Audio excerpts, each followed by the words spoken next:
마태복음 11장 25절. 그때 예수께서 대답하여 이르시되 천지의 주제이신 아버지여, 이것을 지혜롭고 슬기 있는 자들에게는 숨기시고 어린아이들에게는 나타내심을 감사하나이다. 옳소이다. 이렇게 된 것이 아버지의 뜻이니이다. 내 아버지께서 모든 것을 내게 주셨으니 아버지 외에는 아들을 아는 자가 없고 아들과 또 아들의 소원대로 계시를 받는 자 외에는 아버지를 아는 자가 없느니라. 수고하고 무거운 짐진 자들아, 다 내게로 오라. 내가 너희를 쉬게 하리라. 나는 마음이 온유하고 겸손하니 나의 멍에를 메고 내게 배우라. 그리하면 너희 마음이 쉼을 얻으리니 이는 내 멍에는 쉽고 내 짐은 가벼움이라 하시니라. 아멘. 마태복음 11장 28절 말씀, 수고하고 무거운 짐진 자들아 하는 이 말씀은요, 너무 사람들이 많이 좋아하는 말씀이에요. 그죠? 그런데 이 말씀을 하기 이전에 25절에 주님께서 뭐라고 하셨습니까? 이 복음을 지혜롭고 슬기 있는 자들에게는 숨기시고 어린아이들에게는 나타내신다라고 하시고, 아들과 또 아들의 소원대로 계시를 받은 자 외에는 아버지를 아는 자가 없다라는 것은 지금 예수님의 말씀을 깨닫는 자가 없다라는 거예요. 그래서 이 수고하고 무거운 짐진 자들아, 다 내게로 오라, 이 말씀을 깨달으려면 제가 지금 설교를 한 데에서 깨닫는 것도 아니고, 여러분이, 우리가 정말 택함 받은 하나님의 자녀들만이 이 말씀을 깨닫고 또 삶에서 실제로 행하고 적용할 수가 있다라는 말씀이죠. 일단 말씀의 내용을 이미 여러분도 알고 계시겠지만 좀 더 풀어서 제가 나눠보겠습니다. 자, 저와 여러분이 이 짐이라는, 인생의 짐은 무엇입니까? 내가 해야 하는 것들, 내가 책임지는 것들, 내가 의무감을 느끼는 모든 것들이 사실은 마음의 짐들이에요. 그래서 내가 내 건강을 챙겨야 된다. 이것도 짐이죠. 어떻게 보면 건강 관리에 대한 짐이고, 내 가족의 생계를 책임져야 된다.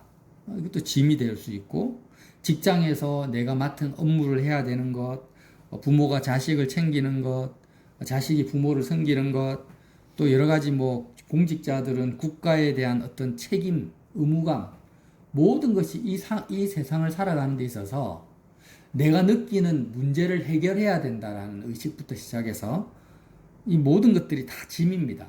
그래서 이것들이, 짐이 벗어진다라는 것은 문제가 해결되어질 때 짐이 벗어지는 느낌 되는 거죠. 예를 들어서 건강을 챙기고 있는데 건강해지면 이제 짐이 벗어지는 거고, 내가 가난한데 좀 이렇게 잘 살게 되면 짐이 조금 벗어지는 느낌이 드는 거예요.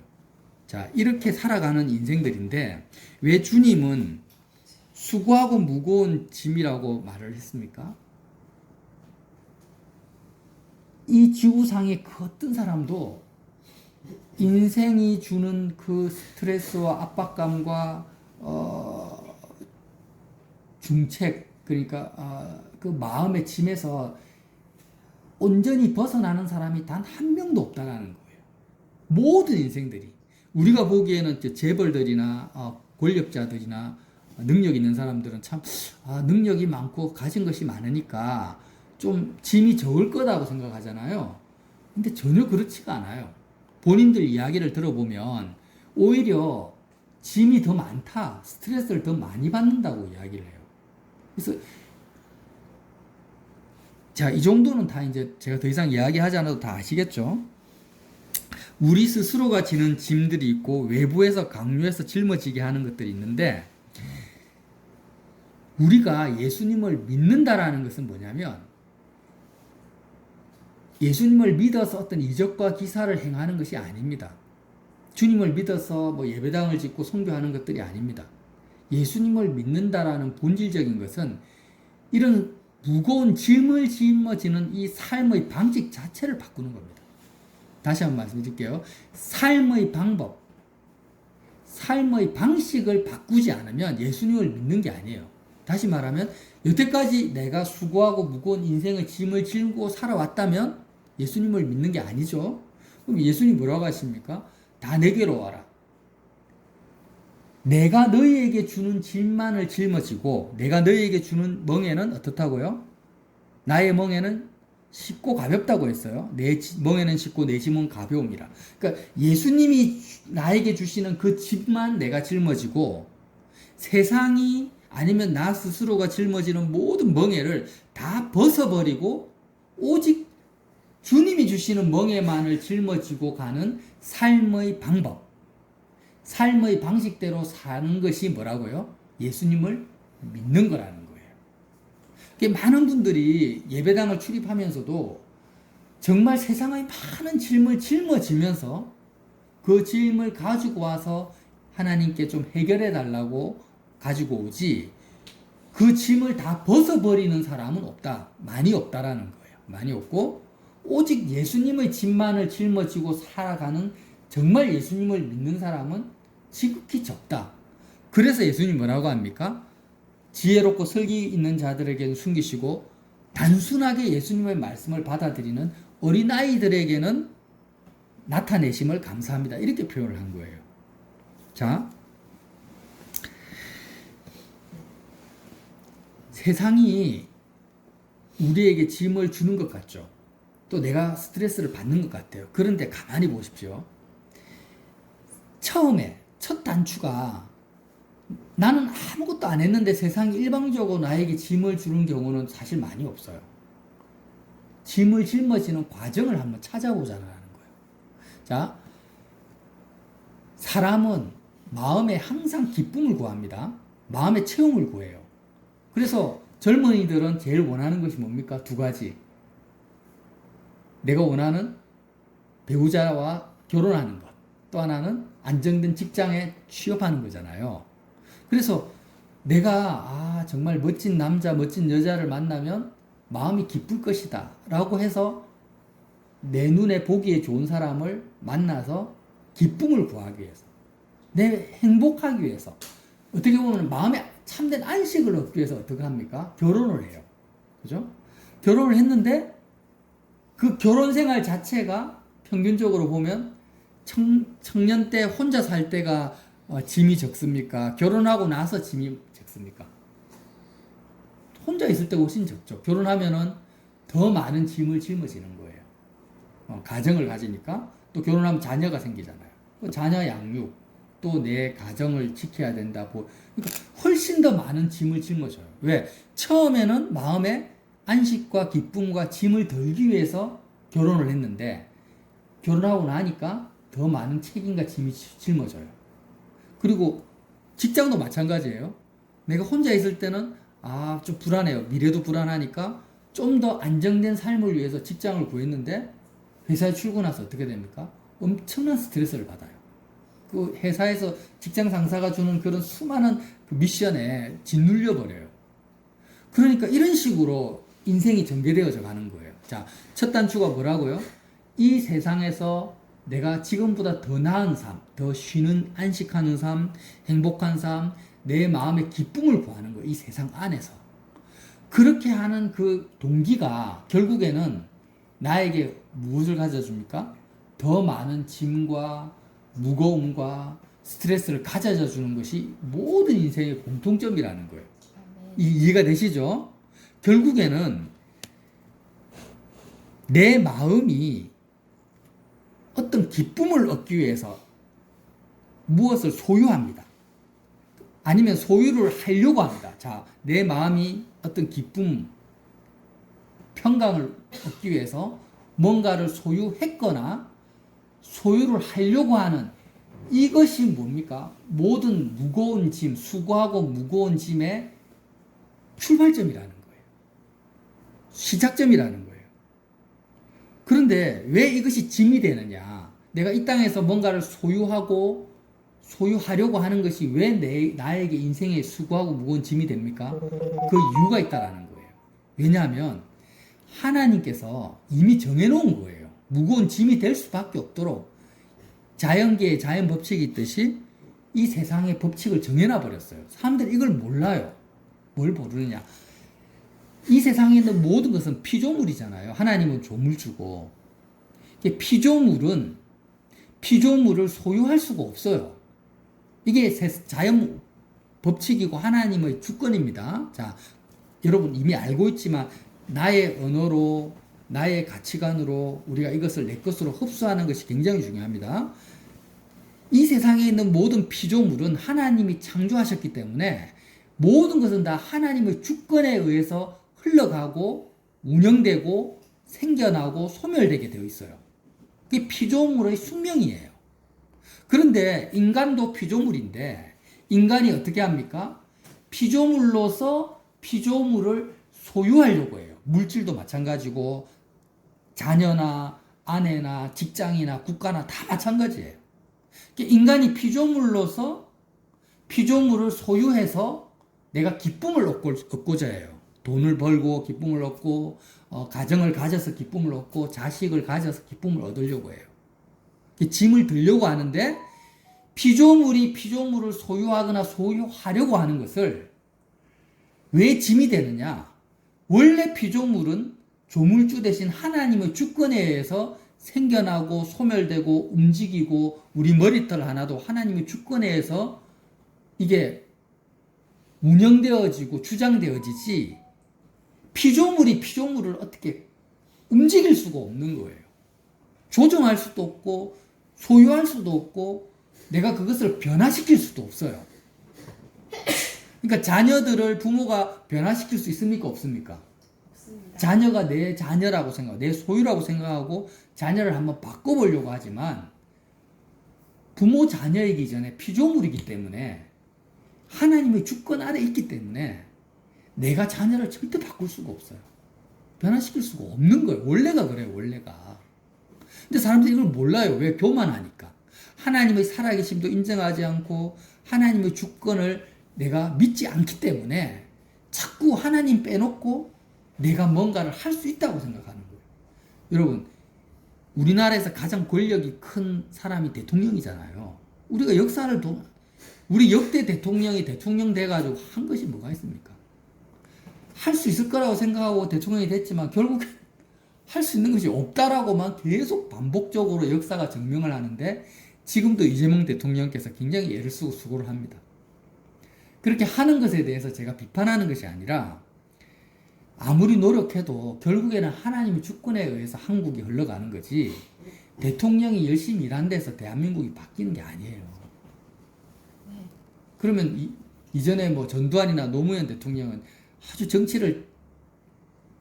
노태우 대통령은 군사정권 때 정치를 잘해가 대한민국이 뭐 경제적으로 발전을 했습니까? 경제적으로 발전한 것이 좋은 건지 나쁜 건지 저는 모르겠지만 그러니까 우리가 빨리 착각에서 벗어나야 돼요. 자, 피조물이 다시 한번 이야기합니다. 사람이 피조물로만 구성되어져 있는 이 세상 안에서 뭔가를 소유하고 있다. 내가 소유하려고 한다.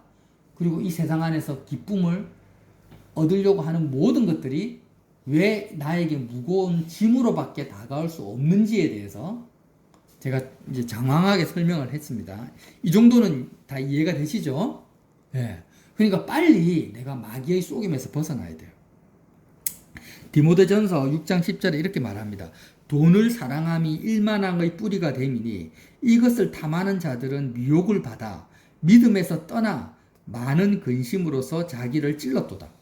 돈을 사랑한다라는 것은 세상을 사랑하는 거잖아요. 그러니까 자꾸 세상을 사랑하지 마라, 세상을 사랑하지 마라 반복적으로 말하니까 우리는 어떻게 받아들여? 많은 사람들이 야 진짜 뭐 금욕주의 아니냐. 좀 세상에서 좀 누릴 거 누리고 즐기고 예수 믿으면 안 되나 이렇게 생각을 하는 거예요. 근데 그게 정말 모르는 무식한 사람들의 생각이에요. 세상을 사랑하는 것이 돈을 사랑하는 것이 뭐예요? 수고하고 무거운 짐을 내가 막 스스로 짊어지는 거예요. 세상에서 어떤 뭔가를 소유해서 뭔가를 성취해서 소유하려고 하는 마음을 품고 그렇게 세상에서 기쁨을 구하는 것 자체가 다시 말합니다. 내가 스스로 애굽의 노예가 되어가지고 애굽 바로왕의 압제 속으로 내가 스스로 고개를 들이밀고 무거운 짐을 지고 수고한 인생을 살려고 자처하는 거라는 거예요. 그러니까 하나님은 우리를 사랑하시니까 뭐라고 합니까? 돈을 사랑함이 일만왕의 뿌리다. 네가 뭔가 피조물로서 뭔가 피조물을 소유하고 지배하고 컨트롤하고 주장하려고 하는 모든 것이 돈을 왜 사랑합니까? 우리가. 내가 내 마음대로 하려고 하는 거잖아요. 내가 힘을 가지고 뭔가를 능력을 가져서 내가 하고 싶은 것을 할 수 있는 매개체가 돈이니까. 그래서 돈을 사랑하잖아요. 근데 이렇게 돈을 사랑하는 이 마음이 뭐라고요? 일만하게 뿌린 거예요. 정말 나를 괴롭히고 나를 사망의 고통 속으로 끌어당기는 그런 원동력이다. 뿌리다. 원동력이다. 시발점이다. 그래서 이것을 탐하는 자들이 미혹을 받아요. 이게 다 쏟는다라는 거예요. 다 쏘가 넘어가서 믿음에서 떠나 많은 근심으로서 자기를 찔렀도다. 이렇게 말을 하는 거예요. 여러분, 이 진리의 말씀을 우리가 꼭 기억을 합시다. 저와 여러분이 이 세상에서 뭔가 하고 싶은 것이 있어요. 내가 이렇게 했으면 좋겠다라는 생각이 됐어요. 특별히 문제의식을 가잖아요. 문제의식. 예를 들어서 집이 있는데 집값이 폭락을 했어요. 그러면 이제 집 가진 사람들은 이제 부채가 많죠. 그러면 문제의식을 가져요. 집이 빨리 팔려야 된다. 빚을 빨리 갚아야 된다. 이런 문제의식을 가지는 것 자체가 뭡니까? 문제를 해결해야 된다라는 의식을 가지는 문제의식 자체가 뭐예요? 짐을 지고 있는 거잖아요. 이미 내가 수고하고 무거운 짐을 지고 있어요. 내 자녀는 이렇게 돼야 된다. 내 아내는 이렇게, 내 남편은 이렇게 변화돼야 된다. 우리 가정은 이렇게 돼야 된다. 그런 의식 자체가 뭐냐면 내가 수고하고 무거운 짐을 이미 짊어지고 있는 거예요. 그럼 왜 내가 짊어지고 있습니까? 이 세상에서 뭔가를 내가 원하는 대로 이루어지면 더 나아질 거라고 이 세상 안에서의 기쁨을 구하고 있어요. 아멘. 돈을 사랑하는 거하고 똑같아요. 다시 한번 말합니다. 문제의식, 문제 해결 의식을 가지는 것 자체가 뭐와 같아? 세상을 사랑하는 것이고 돈을 사랑하는 것이고 일만함의 뿌리가 내 속에 있는 거예요. 그러니까 여기서 벗어나는 유일한 길은 뭐밖에 없어요. 예수님께 가서 예수님이 주시는 멍에를 짊어지는 것밖에 없어요. 그러니까 내가 지금 문제의식을 가지고 문제 해결을 해야 된다. 내가 지금 이렇게 됐으면 좋겠다 하는 모든 의식을 가지고 있는 나는 이미 미혹을 받은 자고 일만학의 뿌리가 내 속에 있는 거고 돈을 사랑하고 세상을 사랑하고 세상 안에서 기쁨을 구하고 있는 나는 옛사람이란 말이에요. 옛사람. 십자가에서 예수님과 함께 죽어버린 자라는 거예요. 원론적으로 말하면. 그러니까 그런 나를 발견할 때마다 나는 예수님께 나아가서 수고하고 무거운 짐을 짊어지고 있는 내가 이 옛사람이 예수님과 함께 십자가에서 죽었습니다. 나는 예수님과 함께 이미 죽은 자입니다. 라고 그리스도의 십자가를 내가 짊어짐으로 말미암아 자기 십자가를 짊어지는 것을 통해서 세상의 모든 짐들을 내가 다 벗어버리는 거예요. 그래서 예수님이 뭐라고 합니까? 마태복음에 누구든지 나를 따라오려거든 자기를 부인하고 자기를 부인하라는 거예요. 이 부인한다라는 건 뭐예요? 수고하고 무거운 짐을 지고 있는 나를 부인하라는 거예요. 세상에서 뭔가 문제를 해결하고 문제의식을 가지고 이렇게 됐으면 좋겠다 저렇게 됐으면 좋겠다라고 생각하는 그 나를 십자가에 못 박아버리라는 거예요. 누구든지 나를 따라오려거든 자기를 부인하고 뭘 하라고요? 자기 십자가를 지다라는 거예요. 자기 십자가. 오늘 뭐라고 합니까? 나의 멍에를 매라는 거예요. 자기 십자가를 지라는 것은 예수님이 나에게 주시는 그 십자가, 멍에를 짊어지라는 거예요. 내가 나의 멍에를 메고 내게 배우라. 배운다라는 것은 제자가 되라는 겁니다. 제자가, 예수님의 제자. 제자는 어떤 사람입니까? 예수님을 따라가는 사람이죠. 그리스도의 죽음과 부활과 승천까지 예수님의 십자가를 지고 그리스도와 함께 따라가는 자가 제자라는 거예요. 이렇게 하라는 거예요. 나의 멍에를 베고 나를 따라와라. 나의 제자가 되라. 그러면 어떻게 하라고요? 나의 멍에는 쉽고 내 짐은 가볍다. 예수님을 따라가서 뭐라고 하는 겁니까? 이제 이것만 나누고 말씀 마칠게요. 예수님이 주시는 멍에는 뭐밖에 없어요? 우리의 마음을 하나님 아버지께만 드리라는 거예요. 그러니까 하나님의 선민, 하나님이 택함 받은 하나님의 자녀에게 하나님이 요구하시는 것은 한 가지밖에 없죠. 마음을 다해서 하나님을 사랑하라는 겁니다. 마음을 다 하나님께 드리라는 거예요. 이게 예수님이 우리에게 주시는 유일한 짐입니다. 의식을 바꿉시다. 저와 여러분이 져야 될 책임의식, 짐은 뭐밖에 없다? 마음을 하나님 아버지께 드리는 것밖에 없다라는 거예요. 이 세상에 어떤 문제를 해결해야 된다, 이것은 이렇게 됐으면 좋겠다, 또 이런 그런 세상의 어떤 짐도 하나님이 우리에게 주신 것이 아닙니다.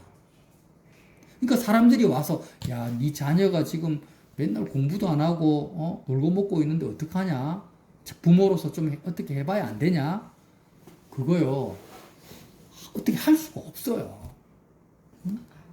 당신 지금 집도 안 팔리고 경제도 힘든데 빨리 빚을 갚아야 안 되냐? 그거 내 짐이 아니에요. 왜냐하면은 이 세상에 있는 모든 것은 내 것이 없다니까요. 내 육체도 내 게 아니에요. 그러니까 내가 지금 내가 건강해져야 된다는 이 짐도 내가 질 필요가 없는 거예요. 왜? 이 세상에 있는 모든 피조물은 내 몸까지 포함해서 다 하나님의 소유니까 하나님이 알아서 하시는 것이고 하나님의 주권 따라 흘러가는 거지, 거기에 대해서 내가 간섭하거나 이래야 된다 저래야 된다 할 필요가 없는 거예요. 원래부터가. 그게 수고하고 무거운 짐을 스스로 지고 있는 거죠. 오직 하나님이 나에게 원하는 건 뭐밖에 없어요? 예수님이 주시는 그 멍에만 짊어져라. 지고 넌 오직 오늘 못 먹고 못 살든지 그런 거 신경 쓰지 말고 그냥 하나님 아버지만을 너가 가지고 아버지를 즐거워하고 아버지만을 너의 유일한 소유로, 너의 기업으로, 너의 유일한 보화로 네가 가지고 누리기만 하면 된다라는 거예요. 사실 예수님이 우리에게 주시는 멍에는 짐이 아니에요. 진짜 안식이에요.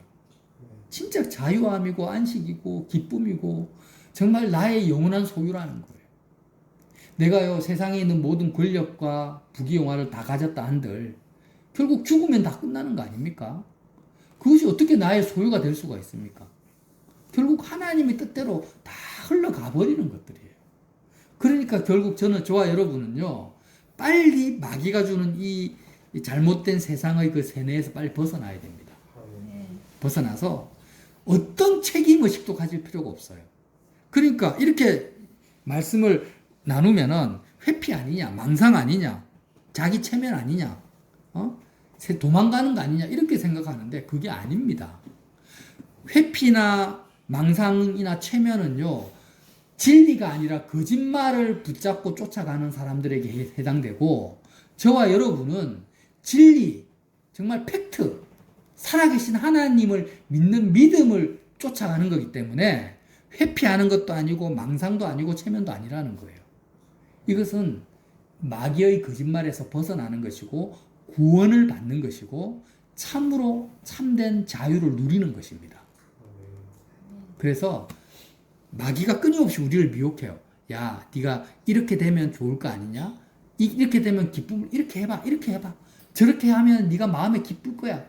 이 세상 안에서 기쁨을 자꾸 구하라고 우리를 유혹해요. 그런데 넘어가지 맙시다. 미혹되지 맙시다. 이 세상 안에서 기쁨을 추구하는 것이 뭐라고요? 스스로 짐을 지는 거예요. 바로의 애굽을 탈출한 우리가 다시 애굽 안으로 들어가 가지고 바로의 노예로 사는 거예요. 그래서 저와 여러분이 진짜 매일매일 예수님이 주시는 멍에만을 지고 쉽고 가벼운 정말 기쁜 그런 자유하는 독수리 날개치는 것 같은 그런 인생을, 예비된 인생을 사시기를 예수님 이름으로 빌어드립니다.